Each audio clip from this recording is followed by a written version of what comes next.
Kita mengkerucutkan pada banyaknya warna tokoh anak bangsa berdarah Minangkabau di jajaran kabinet yang bernama Kabinet Merah Putih. Karena kalau kita melihat Sumatera Barat itu mendukung Pak Prabowo kan tidak terlalu tinggi. Kalau saya lihat ya, kalau hanya sekadar mengisi saja. Nah ini kembali lagi bagaimana nanti pemerintahan daerah mengorkestrasi dari kekuatan seperti ini gitu.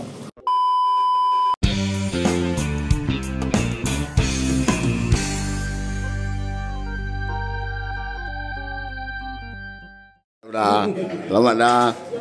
Apa kesannya dah? Kesannya luar biasa dah. Luar biasa. Jadi, apa harapannya dah? Harapannya supaya bekerja fighter maju ya.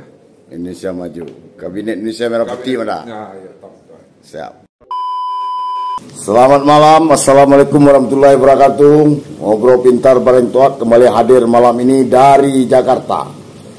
Hari ini Presiden Prabowo Subianto didampingi Wakil Presiden Gibran Rakabuming dan politisi senior Partai Gerindra Dasko mengumumkan jajaran menteri dan wakil menteri dari Istana Negara di pukul sekitar jam 9.10 malam ini. Saya ngobrol pintar paling tuat hadir kembali bersama pemerhati pemberdayaan masyarakat Republik Indonesia Profesor Masril Koto atau Mak Mai maskot yang memperhatikan betul setiap nama-nama yang disebutkan oleh Bapak Presiden malam ini, dan kita mengkerucutkan pada banyaknya warna tokoh anak bangsa berdarah Minangkabau di jajaran kabinet yang bernama Kabinet Merah Putih. Selamat malam Mak Mai. Selamat malam Prof Maskot. Ya. Tadi sama-sama kita saksikan Ya. Bapak Presiden Prabowo Subianto telah mengumumkan jajaran menteri dan wakil menterinya. Ya. Dari tracking saya mungkin ada sekitar 7 atau 8 lah yang berasal dari Sumatera Barat. Ini menurut Mak Mai ini sebagai seorang pemerhati pemberdayaan masyarakat, ini apa ini? Sinyal apa ini yang bisa kita tangkap? Ada yang menarik yang saya lihat. Salah satu, ternyata Pak Prabowo itu dia memilih orang sebenarnya ya menjadi pendamping-pendampingnya ini, baik di jajaran menteri maupun di jajaran wakil menteri. Itu memang betul-betul dia pilih orang yang cukup mumpuni di bidangnya.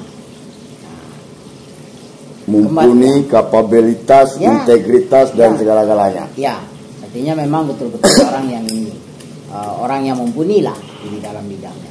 Nah, yang lebih menarik adalah beliau mengambil ada beberapa orang yang berasal dari Minang. Nah, ini menarik bagi saya sendiri, ini menarik sekali melihat. Apa penyebabnya? Karena kalau kita melihat Sumatera Barat itu mendukung Pak Prabowo kan tidak terlalu tinggi. 2024. Ya. Tapi 2019 dulu kan full. Ya. Ini yang menarik bagi saya gitu. Sungguh pun 2019 itu Pak Prabowo cukup tinggi di Sumatera Barat.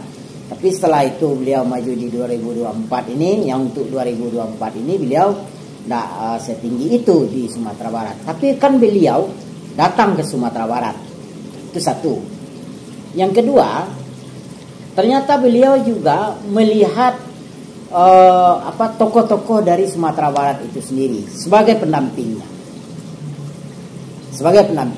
Nah, di sini saya lihat juga orang-orang yang dia ambil itu memang orang-orang yang betul-betul mumpuni di dalam bidangnya. Misal salah satu contoh kita lihat Pak Doni Oskaria. Beliau itu kan memang betul-betul orang profesional itu. Iya. Beliau orang profesional. Beliau tidak orang politik dalam tanda kutip, orang partai gitu. Nah, dan Pak Doni ini kan salah satu tokoh Sumatera Barat yang cukup yang cukup juga mempunyai perhatian khusus sebenarnya dengan Sumatera Barat itu sendiri, atau Minangkabau lah yang kita sebut namanya. Nah terus di samping itu juga ada beberapa tokoh ya. Ya sebut aja, ada Bang Fadlizon. Ya. Ada Pak Hasan Asbi. Ya. Ada Bang Uda Doni Oskaria. Ya. Ada Yulianto. Ada Ya Shirley. Ya. Ada Giring. Ya. Ada yang lain-lainnya. Ya. Itu kan menandakan ya seperti kita ingatlah. Ya. Zaman-zaman kabinet dulu selalu ada orang Minang. Jadi ternyata di setiap di contoh misalnya itu apakah kapasitasnya mumpuni aja atau bagaimana? Banyak pertimbangan. Banyak pertimbangan. Mungkin ya ini kan di samping itu juga kan Pak Prabowo ini akan meneruskan apa pondasi-pondasi yang telah dibangun oleh Pak Jokowi sendiri. Nah, balik daripada itu yang paling menarik bagi saya memang ya sungguh pun ada beberapa tokoh ya, artinya tokoh yang berasal dari Sumatera Barat yang dari luar. Kayak misalnya udah kita yang dari ITB ini. Ya. Siapa tadi namanya tuh? Udah Shirley ya? Ya Shirley. Ya Shirley ya. Nah, kayak seperti beliau dan lain-lain gitu. Nah, artinya beliau memang betul-betul melihat dan memang betul-betul beliau cari orang yang pas dan cocok untuk menjadi pendamping beliau, terutama tokoh-tokoh yang berasal dari Sumatera Barat. Nah ini efek sampingnya buat Sumatera Barat sebenarnya. Nah itu, itu yang intriguing itu. Efek samping untuk Sumatera Barat. Apakah Sumatera Barat sebagai penonton saja, itu banyaknya anak-anak Minangkabau yang hebat menjadi pengisi formasi dari kabinet merah putih. Atau bagaimana? Ya, kalau saya lihat ya, kalau hanya sekadar mengisi saja. Nah ini kembali lagi. Bagaimana nanti pemerintahan daerah mengorkestrasi dari kekuatan seperti ini gitu. Artinya ya ini banyak anak-anak Minang dan lain-lain keturunan Minang gitu. Bisa memberikan perhatian khusus terutama adalah untuk Sumatera Barat karena mereka ini berasal dari Sumatera Barat gitu.